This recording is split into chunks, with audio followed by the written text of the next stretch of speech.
Is Shikha Srivastava from mathematics farm. आज हम लोग क्या पढ़ेंगे? आज हम लोग class 8 chapter 3 that is understanding quadrilateral में एक्सरसाइज 3.4 सॉल्व करेंगे। अभी मैंने पहला क्वेश्चन लिखा है। क्या है पहला क्वेश्चन? स्टेट वेदर ट्रू और फॉल्स। आपको बताना है कि कौन सा ट्रू है और कौन सा फॉल्स है। यहाँ पे कुछ स्टेटमेंट्स दिए गए हैं, तो इसमें आपको बताना है कि कौन सा ट्रू और कौन सा फॉल्स है। तो चलिए नंबर 1 क्या है? All rectangles are squares. क्या सारे रेक्टेंगल स्क्वायर होते हैं? रेक्टेंगल आप लोग कैसे बनाते हो? This is the rectangle. इसमें अपोजिट साइड्स इक्वल होती है, ये वाली साइड इसके इक्वल और ये वाली साइड इसके इक्वल। और स्क्वायर क्या होता है? जिसकी सारी साइड इक्वल होती है। दिस इज अ स्क्वायर, इसकी सारी साइड इक्वल है। तो क्या सारे रेक्टेंगल स्क्वायर होते हैं? नहीं, सारे रेक्टेंगल स्क्वायर नहीं होते हैं। दिस स्टेटमेंट इज फॉल्स, क्योंकि रेक्टेंगल में दो अपोजिट साइड्स इक्वल होती हैं और यहाँ पे क्या है? यहाँ पे सारी साइड इक्वल है, तो सारे रेक्टेंगल स्क्वायर नहीं होते हैं। हाँ, सारे स्क्वायर्स रेक्टेंगल हो सकते हैं, बट सारे रेक्टेंगल स्क्वायर नहीं होते। जैसे ये देखिए, ये मैं व्हाइट बोर्ड जिस पे पढ़ा रही हूँ, ये भी एक रेक्टेंगल है। तो क्या ये एक स्क्वायर है? नहीं, this is a rectangle. So सारे रेक्टेंगल स्क्वायर नहीं होते हैं। Number B, all rhombuses are parallelogram. क्या सारे रोम्बस पैरेललोग्राम है? यस, सारे रोम्बस पैरेललोग्राम होते हैं, क्योंकि रोम्बस की डेफिनेशन में ही था, a rhombus is a combination of parallelogram and kite. So this is true. Number C, all squares are rhombuses and also rectangle.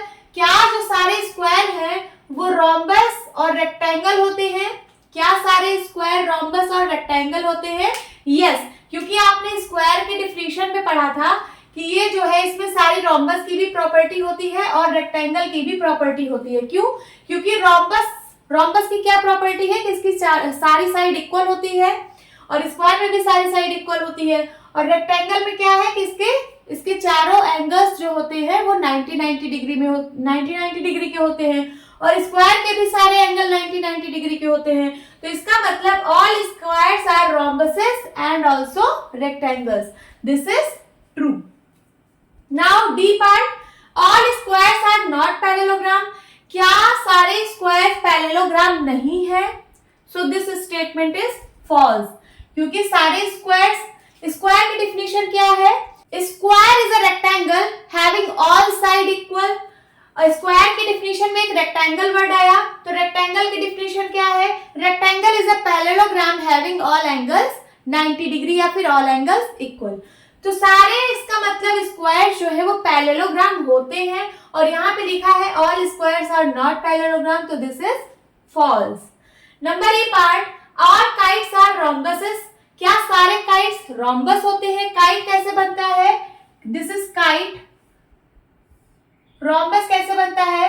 Rhombus की सारी साइड इक्वल होती है। This is rhombus. तो क्या सारे काइट रोम्बस होते हैं? नहीं, this is false. All rhombuses are kites. क्या सारे रोम्बस काइट्स हैं? हाँ, ये सही है, दिस इज करेक्ट। क्यों? क्योंकि जब आप रोम्बस की डेफिनेशन पढ़े थे तो उसी में लिखा था कि rhombus is a combination of parallelogram and kite. तो this statement is true. G part, are parallelogram are trapezium.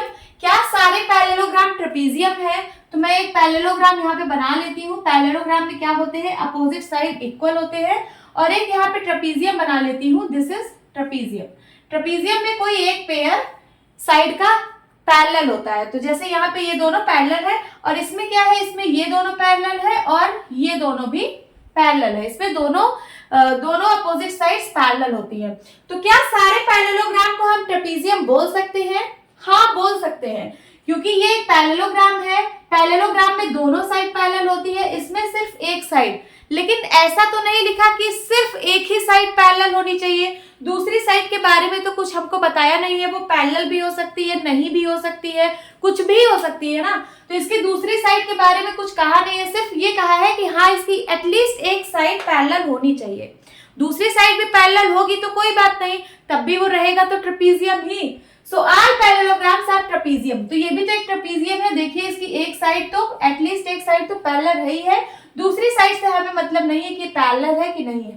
Parallel है तो अच्छी बात है, कोई बात नहीं। तो सारे पैरेललोग्राम ट्रेपीजियम होते हैं। This is true. अब बताइए, क्या all squares are trapezium? Squares trapezium है? हाँ, ये भी करेक्ट है। क्यों? क्योंकि सारे स्क्वायर्स पैरेललोग्राम्स होते हैं और सारे पैरेललोग्राम्स ट्रेपीजियम है, इसलिए सारे स्क्वायर्स भी ट्रेपीजियम होंगे। सो यही आपका आंसर है। होप स्टूडेंट्स आपकी क्लास अच्छी लगी होगी। मिलती हूँ अपनी नेक्स्ट वीडियो में, तब तक के लिए bye bye and take care.